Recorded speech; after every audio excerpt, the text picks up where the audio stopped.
अथ श्रीमद्पुराणोक्त श्रीमद्भागवत महात्म्यम्।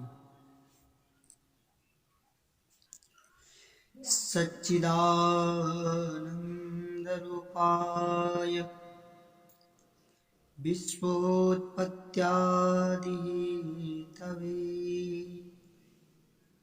तापत्रय विनाशाय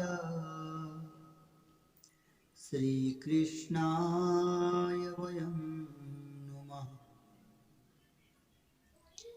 सच्चिदानंद रूपाय विश्वोत्पत्त्यादि हेतवे तापत्रय विनाशाय श्रीकृष्णाय वयं नमः। भगवान का स्वरूप कैसा है? सत घन, चित्त घन और आनंद घन है। ऐसे भगवान सच्चिदानंद स्वरूप जो समस्त विश्व का पालन, सृजन और संहरण तीनों के जो हेतु हैं तथा जिनकी पावन चरण शरण ग्रहण करते ही जीव के तापत्रय समाप्त हो जाते हैं, ऐसे गोविंद के पाद पद्मों में हम सब मिलकर बारंबार प्रणाम करते हैं।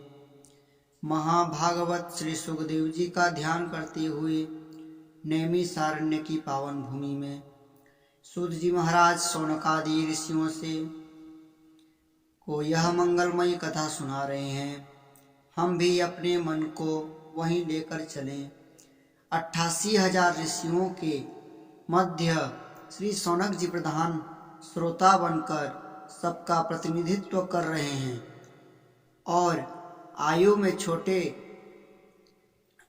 जो छोटे हैं ऐसे सूत जी महाराज व्यासपीठ पर सुशोभित हो रहे हैं।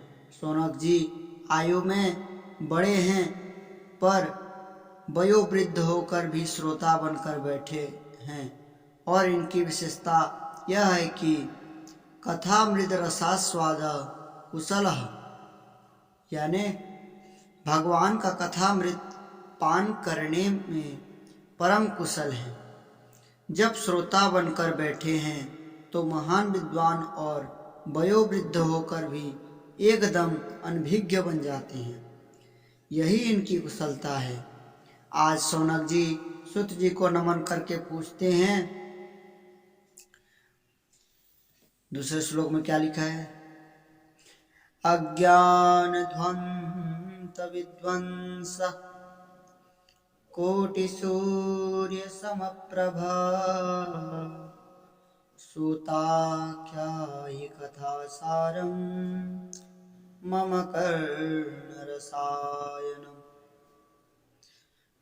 अज्ञान ध्वांत विध्वंस कोटि सूर्य समप्रभा सूताख्यायि कथा सारं मम कर्णरसायनम्। तो सूत जी महाराज कहते हैं, हे सूत जी महाराज, हम लोगों के हृदय में अज्ञान का घोर अंधकार व्याप्त है। यह त्रिभुवन के अंधकार को दूर करने में तो भगवान सूर्य समर्थ हैं, पर जीव के हृदय अज्ञान अंधकार को सूर्य की किरणें दूर नहीं कर सकती। सूत जी महाराज, उस अज्ञान तिमिर को ध्वस्त करने के लिए आपके पास करोड़ों सूर्यों के समान ज्ञान का प्रकाश है। उस ज्ञान की एक किरण हम लोगों के हृदय पटल पर भी डाल दीजिए, जिससे हमारे अज्ञान तिमिर ध्वस्त हो जाए। हम यह जानना चाहते हैं कि भक्ति, ज्ञान और वैराग्य को बढ़ाने के लिए वैष्णव लोग क्या करते हैं? ऐसा कौन सा कार्य किया जाए जिससे माया मोह का निवारण हो जाए? देखिए महाराज, अब घोर कलिकाल आ गया है, जिससे लोगों की आसुर वृत्ति हो गई है। हर प्राणी क्लेश में आक्रांत है। ऐसे प्राणियों का कैसे कल्याण होगा? जो पवित्र को भी पवित्र कर दे और भगवत प्राप्ति का सरलतम साधन हो, वह कृपया आज हमें बतलाएं, क्योंकि आपके ऊपर गुरुदेव भगवान की बड़ी कृपा है।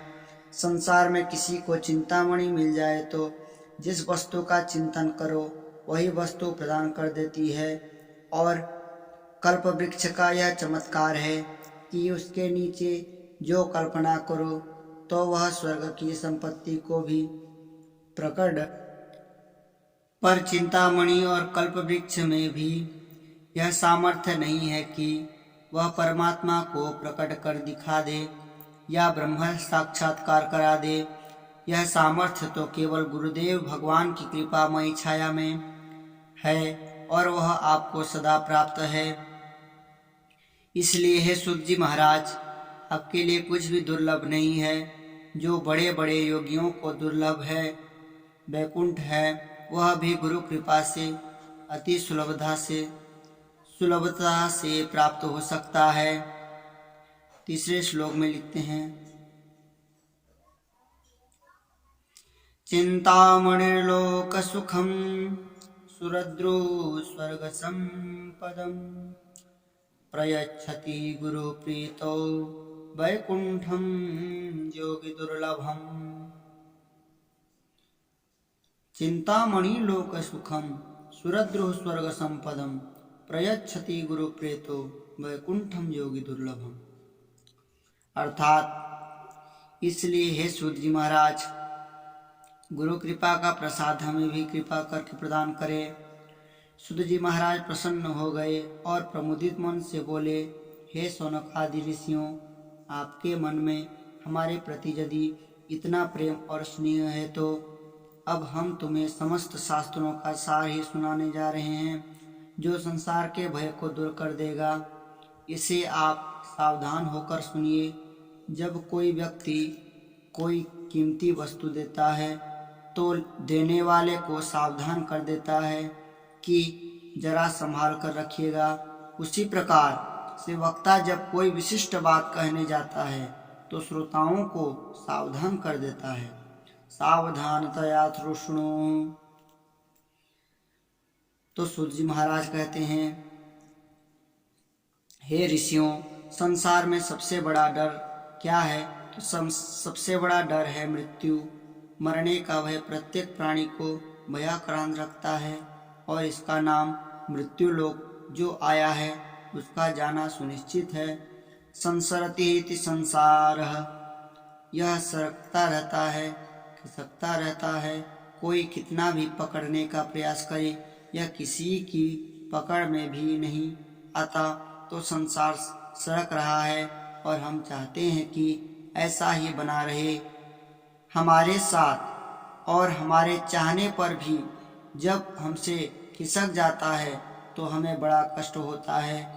इस संसारमय को समाप्त करने के लिए महाभागवत श्री सुखदेव जी महाराज ने श्रीमद् भागवत संहिता को कली काल में प्रकट किया। बोले सुखदेव जी महाराज की जय।